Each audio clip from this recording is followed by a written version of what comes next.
के मुख्यमंत्री कहते हैं, आदित्यनाथ जी भाषण देते हैं, यूपी का चुनाव 80 और 20 पर होगा, 80 और 20 पर होगा। मैं महामहिम राष्ट्रपति जी का भाषण पढ़ रहा था तो मुझे लगा कि इतनी बड़ी बड़ी बातें इस भाषण में सरकार के द्वारा महामहिम जी के माध्यम से कहलवाई गई है, जिसका वास्तविकता से कोई लेना देना नहीं है। जमीन पे आप ठीक विपरीत काम करते हैं और जब महामहिम राष्ट्रपति का भाषण करवाते हैं तो आप श्रेष्ठ भारत, एक भारत, सबका साथ, सबका विकास और अमृत महोत्सव की चर्चा करते हैं। माननीय, मैं बड़ी विनम्रता पूर्वक आपके सामने सरकार से पूछना चाहता हूं, आप देश के महापुरुषों को याद कर रहे हैं, बहुत अच्छी बात है, याद कीजिए, लेकिन आजादी के 75वें अमृत महोत्सव में, आजादी के 75 वर्ष पूरे होने पर अगर महामहिम राष्ट्रपति के भाषण में गांधी जी की भी चर्चा कर देते तो आपको शर्मिंदा होना पड़ता, आपका सर शर्म से झुक जाता।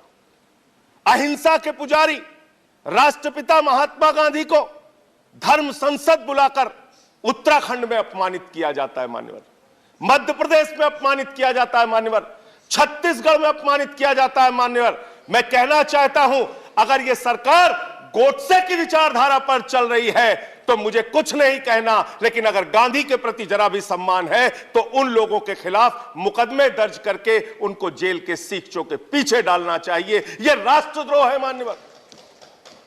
बापू का अपमान हो रहा है। दुनिया के किसी देश में चले जाइए, आप कहते हैं हम भारत से आए, लोग कहते हैं गांधी जी के देश से आए। उस महात्मा गांधी का अपमान इस देश में हो रहा है मान्यवर, आजादी के 75वें साल में, और सरकार खामोश, प्रधानमंत्री जी खामोश, कोई उसकी चर्चा नहीं करते, क्योंकि कहीं ना कहीं भारतीय जनता पार्टी जिस विचारधारा से आती है वो विचारधारा गोडसे को महिमा मंडित करने की विचारधारा है, गांधी के विपरीत काम करने वाली विचारधारा है। दूसरी बात मान्यवर, सबका साथ सबका विकास का जिक्र किया गया। एक तरफ आप सबका साथ सबका विकास का जिक्र करते हैं, दूसरे तरफ आपके नेता उत्तर प्रदेश के मुख्यमंत्री कहते हैं, आदित्यनाथ जी भाषण देते हैं, यूपी का चुनाव 80 और 20 पर होगा, 80 और 20 पर होगा। ये 80 और 20 क्या है?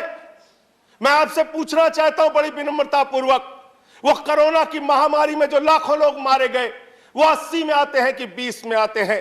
वो किसान जो 1 साल तक सड़कों पर बैठा रहा, 750 किसान शहीद हो गए, वो 80 में आते हैं या 20 में आते हैं? वो खुशी दुबे उत्तर प्रदेश की बेटी जो 1.5 साल से जेल में सड़ रही है, वो प्रभात मिश्रा जिसका फर्जी इनकाउंटर हो गया, वो हाथरस की बेटी जिसको रात में 2 बजे जला दिया गया, वो नौजवान जो लाठियों से पीटे जाते हैं मान्यवर, वो 80 में आते हैं या 20 में आते हैं? ये 80 और 20 में हिंदुस्तान को बांटना बंद करो, गरीब बच्चों के फीस पे चर्चा करो, तरक्की पर चर्चा करो। आप किस ओर हिंदुस्तान को लेकर जाना चाहते हैं? क्या आप करना चाहते हैं? आपने श्रेष्ठ भारत कहा, 17वें पॉइंट को मैं पढ़ रहा था मानो, श्रेष्ठ भारत, और इस श्रेष्ठ भारत के साथ आप क्या कर रहे हैं? माननीय गृह मंत्री जी बयान देते हैं मुजफ्फरनगर में जाके, दंगे याद है ना? हाँ, आप 4 मिनट बोल चुके हैं मान्यवर, प्लीज। जिसके एक मेंबर है, जिसके एक मेंबर है, एज पर रूल्स जा रहा हूं, please as per rules, 10 as per rules, नहीं मेरे साथ न्याय कीजिए सर, एज पर रूल्स। मैंने आपका नाम लेट से आया, मैं आपको अवसर दे रहा हूं। एक मेंबर है, अगर आप नहीं, अगर आप, मैं उस पर बहस नहीं करना चाहता, मैं रूल्स के अनुसार आपको मौका दे रहा हूं, नहीं तो मैं दूसरे किसी को आमंत्रित करूंगा। 2 मिनट में करें, आपको ऑलरेडी 4 मिनट बोल चुके हैं, प्लीज। मान्यवर, मैं बड़ी विनम्रता पूर्वक आपसे कहना चाहता हूं, हमारे देश के गृह मंत्री, इस भाषण में श्रेष्ठ भारत की बात कही गई, वो भारत श्रेष्ठ है, श्रेष्ठ था, श्रेष्ठ रहेगा, लेकिन उस श्रेष्ठ भारत को आप दिन रात पाकिस्तान से डराते हैं।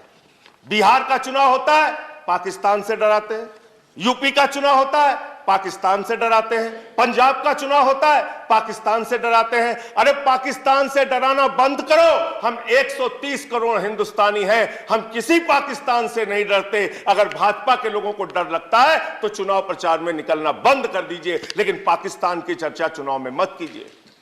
मान्यवर, मैं पूरा भाषण पढ़ रहा था, किसानों का जिक्र आया, गरीब कल्याण योजना का जिक्र आया, आपने उसका बजट न्यूनतम कर दिया। इसका मतलब मार्च तक गरीबों को मुफ्त राशन मिलेगा, चुनाव खत्म, गरीब राशन की योजना खत्म। यह है आपकी योजना।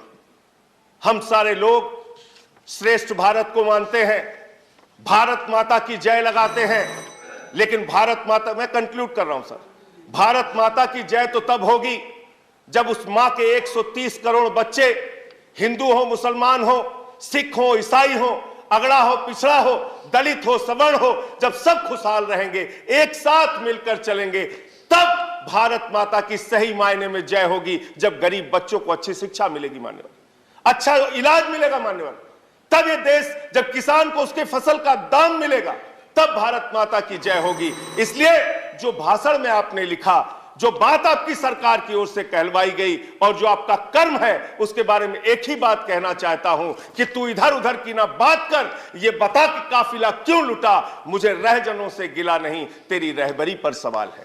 Thank you. तेरी रहबरी पर सवाल है। थैंक यू माननीय विनय विश्वम जी। अंतिम 1 मिनट सर, मैं खत्म कर रहा हूं सर। 1 मिनट नहीं, आप कंक्लूड मैं करें। अंतिम 1 मिनट में खत्म कर रहा हूं। नहीं, 1 मिनट नहीं दे सकते, सॉरी। खत्म कर रहा हूं सर। माननीय विनय विश्वम जी, मैं खत्म कर रहा हूं सर, खत्म कर रहा हूं।